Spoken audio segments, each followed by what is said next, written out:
हम लोग seafarers union of India SUI BMA से रिक्वेस्ट करता है कि हम लोग को जल्द से जल्द हमारा रिक्वेस्ट एक्सेप्ट करें और हम लोग को जल्द से जल्द घर भेजें। हम लोग बहुत प्रॉब्लम में, तो हम लोग SUI BMA से रिक्वेस्ट कर रहे हैं। Thank you. नमस्कार, क्राइम पॉइंट न्यूज़ की स्पेशल पेशकश में आप सभी का स्वागत है। जैसा कि हम बता दें कि हम मौजूद हैं इस समय मुंबई में और हमारे बीच में sellers union of India SUI भारतीय मजदूर संघ BMS के जो है हमारे बीच में RP विट्ठल जी मौजूद हैं। हम उनसे जानने की कोशिश करेंगे कि एक साल का पूरा जो कोरोना जो है महामारी रही भारत में, और इसके साथ साथ ये लोग जो सेलर्स जो अपना यूनियन चलाते हैं किस हिसाब से चलाते हैं, और जो सहायता करते हैं, जो मतलब जहाज़ों पर जो मजदूर जाते हैं तो उनकी सहायता करते किस प्रकार से किए, और साथ साथ में उनको कौन सी असुविधाएं जो कोरोना काल में रही, जो अभी का पिछला दौर रहा कोरोना काल का। हालांकि कोरोना आज भी चल रहा है, ऐसी कोई बात नहीं है, लेकिन जो है उससे बचाव के जो नियम है भारत सरकार पूरी तरह से तटस्थ है, और हमें उम्मीद है कि हम जल्द ही कोरोना पर एक बड़ा जो है मजबूती के साथ एक बड़ा विजय श्री हम हासिल कर पाएंगे। तो सर्वप्रथम हम चलते हैं हमारे बीच में सेलर्स यूनियन ऑफ इंडिया के जो RP विट्ठल जी मौजूद हैं, उनसे जानकारी की कोशिश करेंगे। सर, क्या कहेंगे, पूरा कोरोना काल रहा और ऐसे में जो है आप लोग जो यूनियन चलाते हैं और इसके साथ साथ पानी के जो जहाज़ों पे लोग रहे, तो उनके लिए क्या रहा, किस प्रकार से दौर रहा सर? अपना जो शिपिंग इंडस्ट्री में कोरोना महाकाल में बहुत बड़ा तकलीफ सीफेयर्स हो गया था। तब दुनिया को मालूम है कि एक कोरोना की वजह से कितना कमर्शियल मार्केट में प्रॉब्लम हो गया है। वैसे कमर्शियल मार्केट में सबसे ज़्यादा ट्रेडिंग करता है शिपिंग कंपनी है, और शिपिंग ऑनर्स है, और शिपिंग इंडस्ट्री है। इसमें हमने देखा है कि कम से कम 2 लाख के ऊपर सीफेयर्स फंस गया है पूरा दुनिया में ऑन बोर्ड में। कोरोना महामारी के साथ में हमारा हिंदुस्तान का जो सीफेयर्स ऑन बोर्ड में कॉन्ट्रैक्ट कंप्लीट करके 16 से 18 महीना काम किया है। ये बहुत अप्रिशिएट एक मैटर है कि हमारा सीफेयर्स कोरोना महाकाल में भी हमारा पूरा दुनिया को सपोर्ट किया है। हमारे ट्रेडिंग में कुछ कम नहीं होना चाहिए, उस हिसाब से हर पोर्ट में हर दुनिया में शिपिंग इंडस्ट्री चलता रहा, लेकिन बाकी सब दुनिया में इंडस्ट्री बंद हो गया था। इसमें हमने देखा जाएगा तो हमारे शिपिंग सीमेन इंडियन शिपिंग इंडस्ट्री के जो सीमेन हैं, उन्होंने कम से कम 17 महीना ऑन बोर्ड में रहा और काम किया, मतलब बहुत बड़ी बात है। क्योंकि हमको इधर कोरोना के साथ में सरकार ने कानून लागू किया है, किसी को भी बाहर जाने का मौका नहीं मिला, लेकिन हमारा जो हिंदुस्तान का सीफेयर्स ऑन बोर्ड में, चाहे इंडिया में हो नहीं तो बाहर हो, बहुत अच्छा काम किया है। साथ में बहुत तकलीफ भी उठाया है।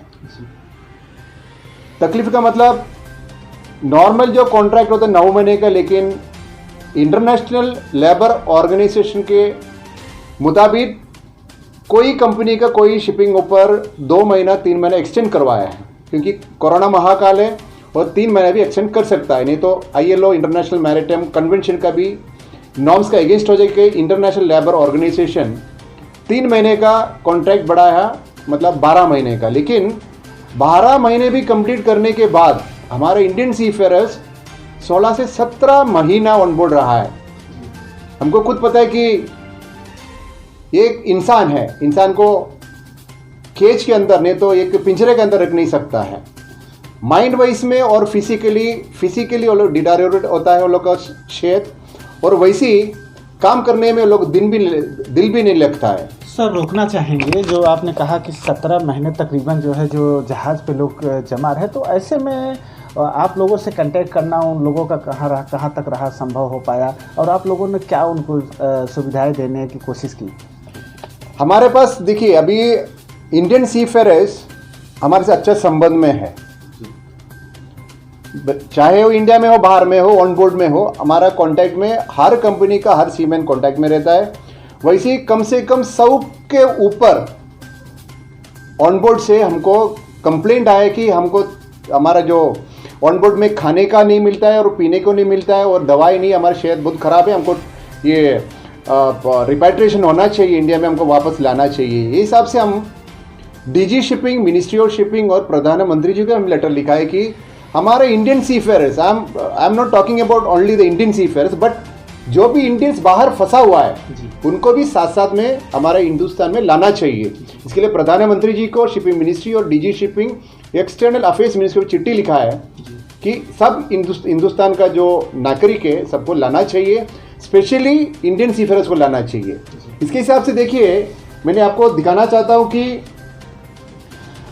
चाइना में सबसे ज़्यादा, चाइना अभी आपको पता है कि चाइना का और हमारा जो पड़ोसी राष्ट्र का जो संबंध है वो हिसाब से चाइना भी सपोर्ट में है, लेकिन चाइना में हमारे हिंदुस्तान का वेसल, हिंदुस्तान सीफेयर्स फंसा हुआ है, उधर ही सबसे ज़्यादा फंसा है।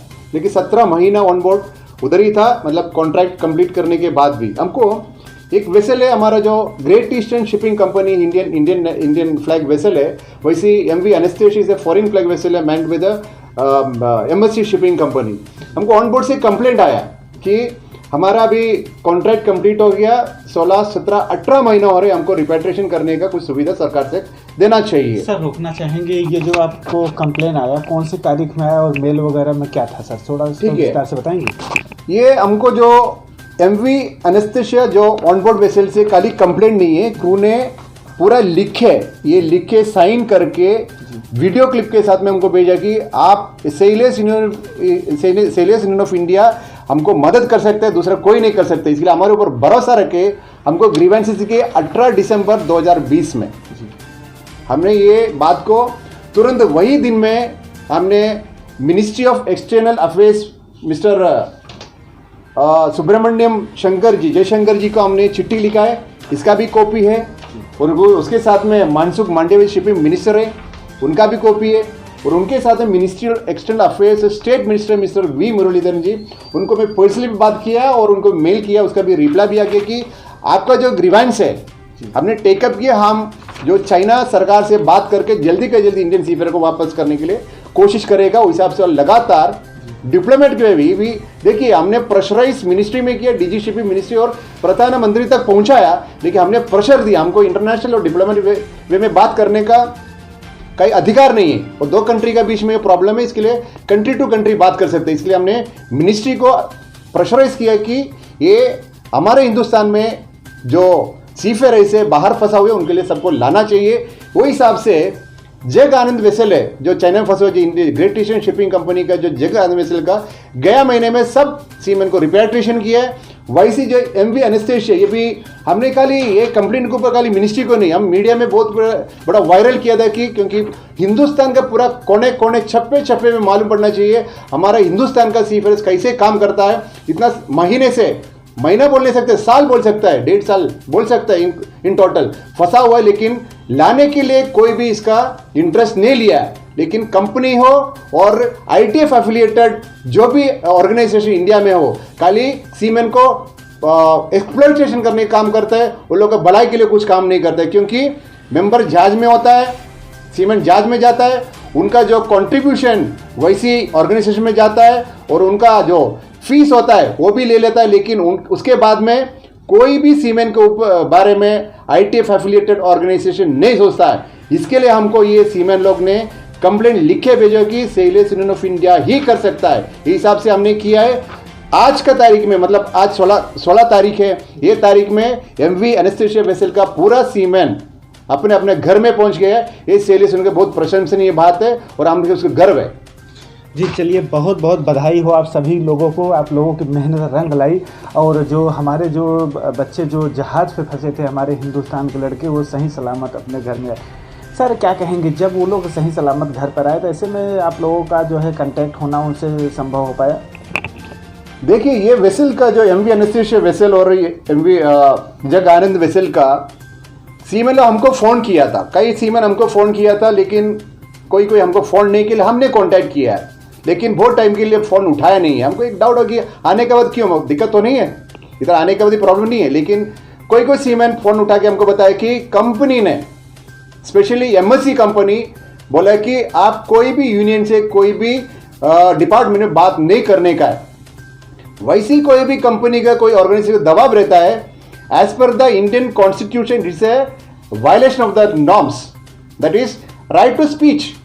हमको जो बात करने का भी मुंह बंद रखता है। 17 महीना ऑन बोर्ड में काम किया है, इतना परेशान में आ गया, उसके बाद में घर में पहुंच गया, उसके बाद में परेशान और दबाव देता है, ये गलत बात है। सर ये तो एक प्रकार से देखा जाए तो संविधान की और मानना है कि अगर किसी को जो बोलने की जो स्वतंत्रता होनी चाहिए, अगर ऐसे में अगर कंपनी कहीं दबाव दे रही है या आप लोग अगर इसमें जो है, इसमें आप लोगों का क्या कदम रहा है?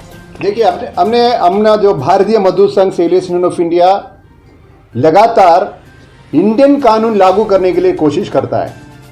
इसका मेन एग्जाम्पल आप बताएगा तो अभी प्रोविडेंट फंड ऑर्गेनाइजेशन में कम से कम प्रोविडेंट फंड ऑर्गेनाइजेशन चालू करने के बाद कई यूनियंस, वो यूनियन कैसे चलाता है उस हिसाब से provident fund organisation coming under the statutory body of the ministry of shipping वैसे ही चला रहा था। उसका हम बदलाव लाया है। बदलाव मतलब कि कोई भी सीमेन बाहर जाके आता है, नहीं तो उनका जो 60 ईयर्स उसका जब कॉन्ट्रैक्ट कंप्लीट होता है, रिटायरमेंट एज आता है, तभी उनका जो प्रोविडेंट फंड में बचा हुआ पैसा, उसका पसीने का पैसा है, खून पसीना जो बचा हुआ पैसा लेने के लिए यह पर्टिकुलर ऑर्गेनाइजेशन पास जाके एक सिग्नेचर लेना चाहिए था। क्यों, क्या जरूरत है इसका?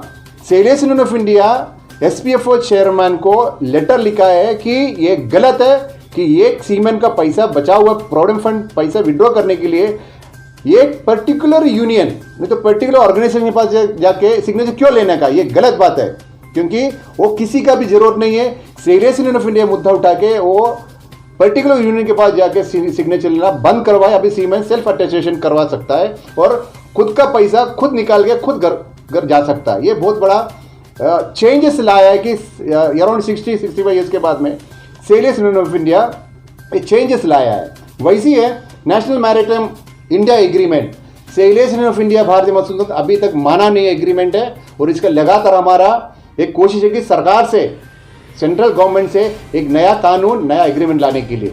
उसमें एक कानून लिखे रखा है कि कॉन्ट्रैक्ट ऑफ एग्रीमेंट में, नहीं तो national maritime board India agreement में लिखे रखा है क्लोज 4 उसमें लिखा है कि 5% हर सीमेन का 5% सैलरी का 5% अमाउंट एक पर्टिकुलर एग्रीमेंट किया हुआ कंपनी उनका ट्रस्ट में डालना चाहिए। ये तो एक्सप्लॉयटेशन है। As per the merchant shipping act section 97 A में बताया ये नहीं कर सकते, violation of the merchant shipping act as per the maritime labour convention 2006। हमने बोला डीजी को, डीजी ने माना है और क्लॉज निकालने के लिए जो किसने कंपनी और जो ऑर्गेनाइजेशन बनाया वो निकाल चुका है। ये 65 ईयर्स के बाद में ये भी चेंज किया, लेकिन भारतीय मजदूर संघ सेलियर्स यूनियन ऑफ इंडिया हमेशा बदलाव लाना चाहता है हमारा राज्य के हित के लिए और लेबर के हित के लिए। चलिए, सेलर्स यूनियन ऑफ इंडिया जो है बदलाव लाने की फिराक में है। कम से कम उनके लिए जो मजदूर जो जहाज़ों पे काम करते हैं और मुसीबत के वक्त कहीं फंस जाते हैं, उसी कड़ी में आरपी बिट्टर साहब की जो यूनिट रही, उन्होंने कार्य करके जो कोरोना काल में सराहनीय कार्य किया। उनकी पूरी टीम को जो है इस कोरोना की महामारी में और जो जहाज़ पर जो फंसे हमारे मजदूर थे जो सही सलामत अपने घर पर आए, सभी को बधाई देंगे। इन्हीं सब शब्दों के साथ हम फिर मिलेंगे, तब तक दीजिए इजाज़त। जय हिंद, जय भारत, जय महाराष्ट्र।